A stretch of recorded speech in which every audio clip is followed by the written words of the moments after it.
तर प्लास्टिकच्या फुलांची होळी करण्यात आलेली आहे। ही दृश्य आपण पाहतो आहोत। रोहित पाटील या आंदोलनात या ठिकाणी सहभागी झालेले आहेत। दादर मधलं या ठिकाणी आपण पाहतोय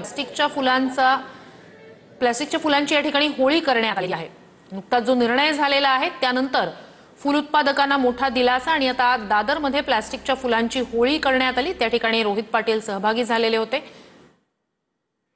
तर दादरमधली ही दृश्य आहेत। अधिक जाणून घेऊया आपले प्रतिनिधी निवृत्ती बाबर यांच्याकडनं। निवृत्ती, काय अधिक माहिती?